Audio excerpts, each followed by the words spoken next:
I went through the bad boy phase for quite longer than most girls I know. I think it started from way back when I was 8 years old that I always had the hots for bad boys in general. Well, that ended when I was 27 years old, and it was my boyfriend of then who ended it. That ex-boyfriend's name is Aiden, and I'm going to tell you a story about him. I met Aiden at a restaurant during a lunch meeting with my coworkers.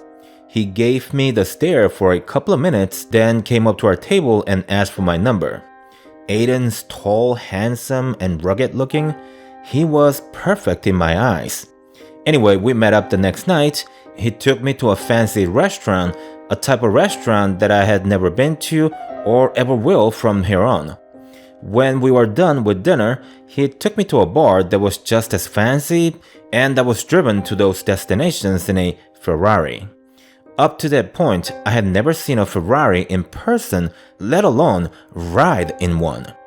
As you may imagine, I had fallen head over heels for him, and we ended up getting physical very fast.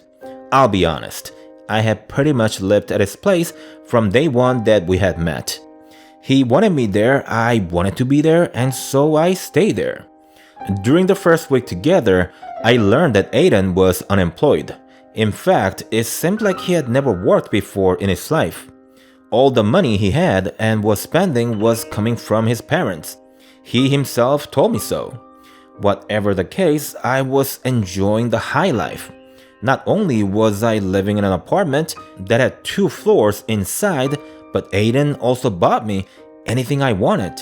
In the first 30 days that I stayed there, he bought me a kitchen knife that cost close to $7,000 only because I enjoy cooking. He also got me a set of golf clubs because he felt that we should golf together. Then there was the necklace, ring, half a dozen bags, and you get my drift. He was literally pouring money on me. With time, however, I began to realize why he was spending so much money on me. It was to hide something. Perhaps I should say to dull the shock of learning the truth, instead of saying that he was hiding the truth. I think he always knew that the truth would come out sooner or later. You see, behind the rugged exterior of an extremely wealthy man, there was a feeble, easily scared and offended little boy hiding under the skin. Aiden couldn't function without certain chemicals in his body. By the way, I'm not talking about medications for mental illnesses.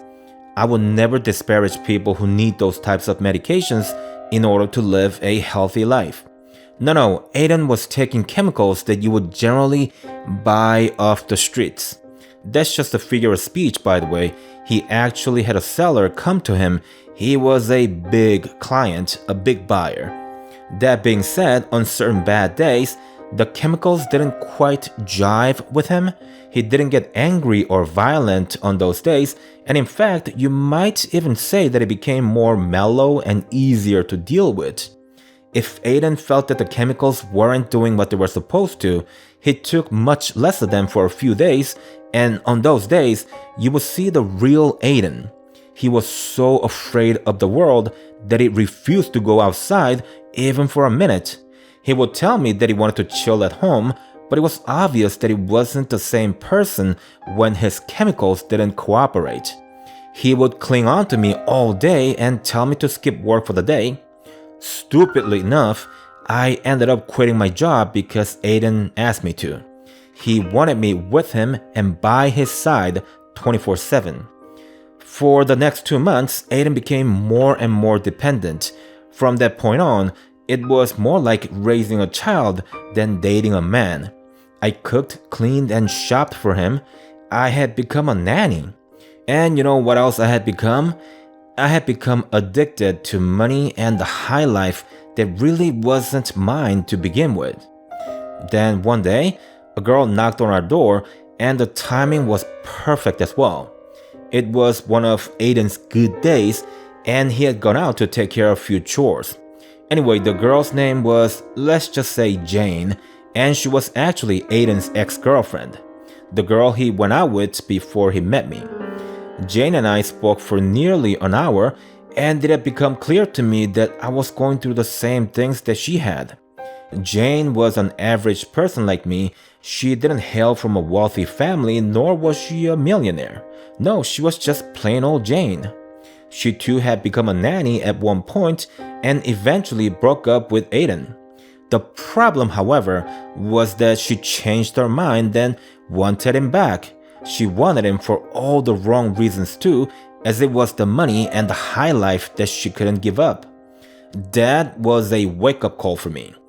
In the girl, I saw the person I was turning into. Before I met Aiden, I had a good job and a stable social life. I was hitting the goals that I set for myself back in college, and I was slowly becoming a person whom I can respect.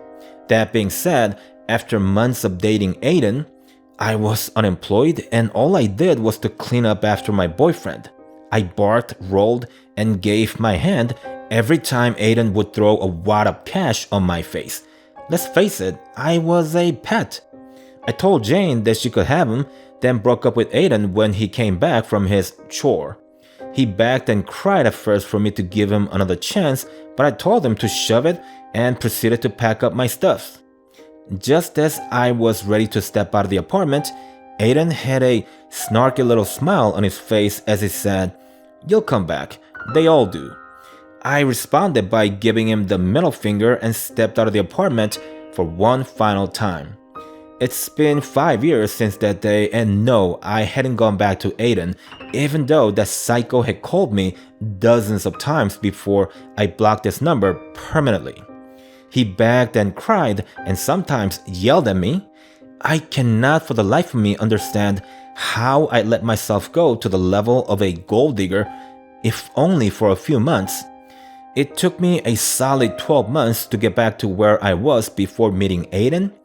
Imagine what trash I might have become had I stayed with him the whole time. Actually, you don't have to imagine. That girl, Jane, yeah, she was being played by Aiden even after months of me dumping him.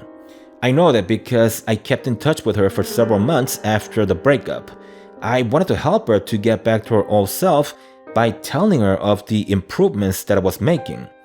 But it didn't work, so in the end, I cut off contact with her and I don't really know what the heck happened to her since then. My experience shows you what happens when a delusional loser has money and influence. It's scary to think of the things he'll do once he inherits his father's fortunes. I'll be praying that his family goes broke before that, for all of our sakes.